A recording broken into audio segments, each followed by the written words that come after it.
আসসালামু আলাইকুম প্রিয় দর্শক শ্রোতা, প্রিয় বন্ধুরা, আমরা আজকে চলে আসলাম ব্রাহ্মণবাড়িয়া জেলার ঐতিহ্যবাহী আখাউড়া উপজেলার দরখার ইউনিয়নের রানীখার গ্রামে।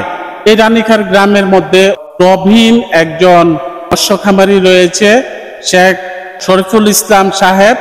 শেখ শরীফুল ইসলাম সাহেব ওনার ছাত্র জীবন থেকেই এই ফিশারির ব্যবসাটুকুর সাথে উনি জড়িত রয়েছে এবং উনি প্রায় 25টি পুকুর নিয়ে উনার এই প্রজেক্টটি ফাহিম মৎস্য খামার। এই ফাহিম মৎস্য খামারটি উনি পরিচালনা করে থাকেন এবং উনি উদ্যোক্তা হয়ে এই ফিশারিটি করেছেন এবং উনার এই পুকুরের মধ্যে প্রিয় বন্ধুরা 6 জন কর্মকর্তা রয়েছে এবং উনি উদ্যোক্তা হয়ে কর্মসংস্থানেরও ব্যবস্থা করে দিয়েছে। বাংলাদেশের মৎস্য খাতে উনার গুরুত্বপূর্ণ ভূমিকা রয়েছে ফাহিম মৎস্য খামারটি এবং শেখ শফিকুল ইসলাম অত্যন্ত আন্তরিকতার সাথে উনি এই মৎস্য খামারগুলি পরিচালনা করে যাচ্ছেন। প্রিয় বন্ধুরা, আপনারা জানেন যে কয়েকদিন একাধারে বাংলাদেশে বৃষ্টি হওয়ার কারণে আমাদের পার্শ্ববর্তী দেশ ইন্ডিয়া থেকে পানির বাঁধ ছেড়ে দেওয়াতে আমাদের আখাউড়া স্থলবন্দর তথা কসবা দিয়ে কুমিল্লার দিয়ে পানি ঢোকার কারণে আমাদের বাংলাদেশ ব্রাহ্মণবাড়িয়া জেলার দক্ষিণ পূর্ব অঞ্চলগুলির যিনারা ফিশারি করে ইনাদের ফিশারিগুলি পার ডুবে তাদের মাছগুলি চলে যায়। এই ফাহিম মৎস্য খামারটির মধ্যেও 4টি পুকুরের পার ডুবে প্রায় 25 লক্ষ টাকার বেচার উপযুক্ত মাছগুলি চলে গিয়েছে। আমরা Alo TV 96 YouTube channel, Facebook page, Shahin Khan Rahul এবং টিকটক, ইনস্টাগ্রাম, স্মার্ট টিভি পক্ষ হইতে অনেক অনেক দুঃখ প্রকাশ করছি এই মাছ চলে যাওয়াতে। আমরা আশা করব ফাহিম মৎস্য খামারটি যাতে করে আবারও ঘুরে দাঁড়িয়ে আবারও এই বাংলাদেশের মৎস্য চাষে গুরুত্বপূর্ণ ভূমিকা রাখবেন। জনাব শেখ শফিকুল ইসলাম সাহেব বাংলাদেশের মৎস্য চাষে গুরুত্বপূর্ণ ভূমিকা রেখে যাচ্ছেন সেই ছাত্র জীবন থেকেই। প্রিয় বন্ধুরা, আজকে উনার এই উপস্থাপনাটুকু করবেন মৎস্য অধিদপ্তরের কর্মকর্তাগণের সুদৃষ্টি জ্ঞাপন করছি। উনারা ফিশারি করেন এবং উনারা জানতো না যে ইন্ডিয়ার পানি এসে বাংলাদেশ তলিয়ে দিবে আর সকল মাছগুলি চলে যাবে। এরকম কোনো রাত্রের 3টার দিকে এই পানিটা ঠেলা দিয়েছে, এই সমস্ত ফিশারিগুলির পার ডুবে যায়। বাংলাদেশ ব্রাহ্মণবাড়িয়া জেলার পূর্ব দক্ষিণ অঞ্চলগুলোর যারা ফিশারি করে তারা সবাই কম বেশ ক্ষতিগ্রস্ত হয়েছে।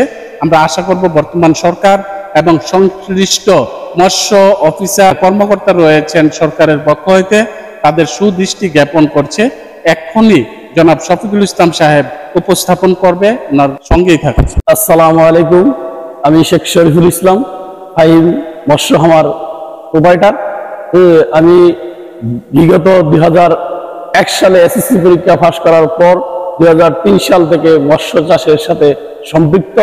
বিগত প্রায় 20 বছর যাবৎ মৎস্য চাষ করে আসছি। এই পর্যন্ত মৎস্য চাষ করে আমার আওতাধীন 10 থেকে 12টি লোক কর্মসংস্থানের ব্যবস্থা আছে। কিন্তু বিগত কিছুদিন পূর্বে আমাদের যে ভারী বৃষ্টির কারণে এবং ইন্ডিয়ার বাঁধ ভেঙে প্লাবিত হয়ে আমাদের এলাকার বেশ সবটুকু পুকুর প্লাবিত হওয়ার কারণে আমার 4টি পুকুর প্লাবিত হয়েছে, যার কারণে আমার 25 থেকে 30 লক্ষ টাকার মাছ বন্যার পানির সাথে ভেসে গেছে। তাই আমি অনেক ক্ষতিগ্রস্ত। তাই বর্তমান সরকারের কাছে আমি সুদৃষ্টি কামনা করছি, যদি বর্তমান সরকার যদি আমাদের এই ক্ষতিগ্রস্তর দিকে একটু সহযোগিতা করে তাহলে আমরা পূর্বের যে মাছ চাষ করতে যে আগ্রহ দিয়ে আমরা চাষ করে আসছি, বর্তমান সরকার যদি আমাদের দিকে একটু সুদৃষ্টি দেয় আবার আমরা পুনরায় মাছ চাষে আগ্রহ হয়ে আর একটু সামনের দিকে এগিয়ে যেতে সক্ষম হব। বর্তমান সরকারের কাছে আমরা সুদৃষ্টি জ্ঞাপন করছি, বর্তমান যে মাছের চাষ করতে উৎপাদনের যে খরচ এদিকে যাতে সরকার নজর দেয়। যেহেতু আমরা 2003 সালে যখন মৎস্য চাষ করি তখন মাছের কেজি ছিল 70 থেকে 80 টাকা, আর এখন মাছের কেজি আছে 130 থেকে 35 টাকা আমরা বিক্রি করতে পারি। তখন খাবারের যে দাম ছিল, রমেটিক্সের যে দাম ছিল তখন আমরা 1 টন খাবার ক্রয় করেছি 30 থেকে 35,000 টাকা, তখন মাছ বেশি 70 থেকে 80 টাকা। আর এখন আমরা 1 কেজি খাবার তৈরি করতে 80 টাকা খরচ, 1 টন খাবার মানে ক্রয় করতে লাগে 80,000 টাকা, কিন্তু এখন মাছ বিক্রি করতে পারছি 130 থেকে 35 টাকা।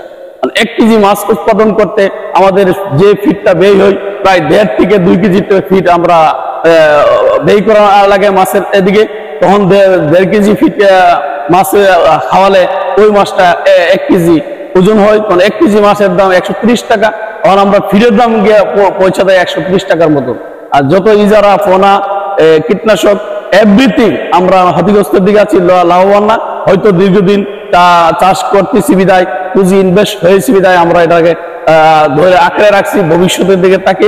এই মুহূর্তে যদি বর্তমান সরকার যদি এদিকে দৃষ্টি না দেয়, তাহলে আমরা মাছ চাষি যারা আছে, যারা ওই উদ্যোক্তা আছে যারা, তারা অনেক ক্ষতিগ্রস্ত হবে।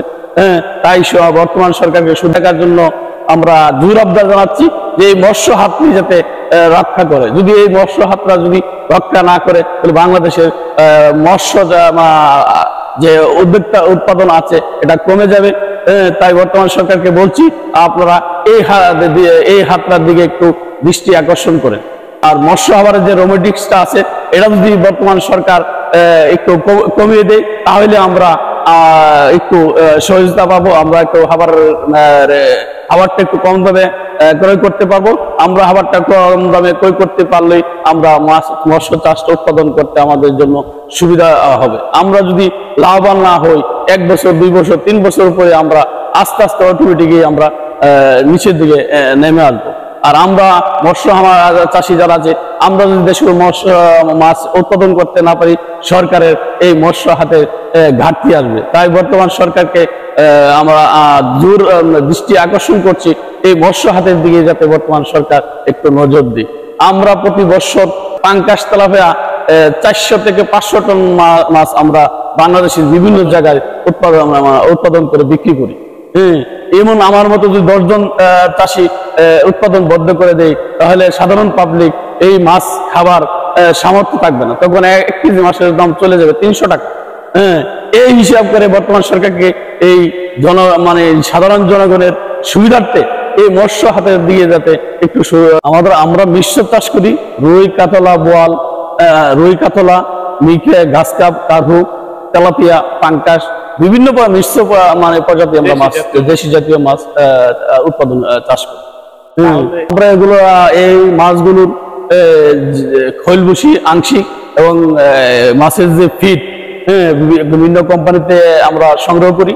ফিডটাই আমাদের বেশি আমরা প্রয়োজন হয়। ডেলি বাসমন ফিড, ডুবন্ত ফিড দৈনিক প্রায় 1.5 টন, 1500 কেজির মতো আমাদের আমার খাবার লাগে এই 25টা পুকুরে। তাই ওখানে আমরা নিজস্ব অর্থায়নে আমরা ক্যাশ টাকাতে ফিডগুলা কিনে আনতে হবে।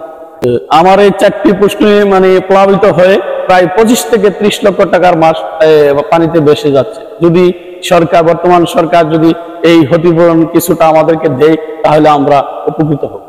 বর্তমান সরকারের কাছে আমরা আকুল আবেদন, যাতে মাছ চাষ করতে একটু সুবিধা পাই, সুবিধা পেলে আমরা আগ্রহে আরো বেশি মাছ চাষ করতে পারবো। আমরা আকুল আবেদন করছি যাতে আমরা এই ক্ষতিগ্রস্ত যাতে উঠতে পারি। তাই আমাদেরকে উপজেলা মৎস্য অধিদপ্তরের আন্ডারে যাতে আমাদের একটা লোনের ব্যবস্থা করে দেয়, যে আমরা অল্প লাভে যাতে আমরা পরিশোধ করতে পারি। যদি আমাদেরকে একটা লোন পরিশোধ করে আমরা লোনটা পেলে আমরা আবার ওই পূর্বের যে বন্যা ক্ষতিগ্রস্ত হচ্ছে এটাকে আমরা কাটিয়ে উঠতে সক্ষম হবে। এই ব্যাপারে বর্তমান সরকারকে আমরা বিশেষ আবেদন করছি, যাতে এই দৃষ্টি আকর্ষণ করে এদিকে যাতে একটা লোন, আমরা মৎস্য চাষী যারা ক্ষতিগ্রস্ত হয়েছি তাদেরকে একটা লোনের অল্প লাভে লোনের ব্যবস্থা করে দেয়, তাহলে আমরা আগের মতো আবার মৎস্য চাষ করতে আগ্রহ হব। পরিশেষে বর্তমান সরকারের সুস্বাস্থ্য কামনা করে আমার জন্য দেশবাসীর কাছে দোয়া চাই, যাতে আবার আমি পরিপূর্ণ মাছ চাষে আগ্রহ হয়ে আবার আগের জায়গায় যাতে অবস্থান করতে পারি। দেশবাসীর কাছে, সরকারের কাছে, সবার কাছে আমি এই আবদার রেখে আলো টিভি 96 ইউটিউব কর্তৃপক্ষ সবাইকে আমার পক্ষ থেকে আন্তরিক ধন্যবাদ জানিয়ে আমি আমার বক্তব্য শেষ করলাম। আল্লাহ হাফেজ।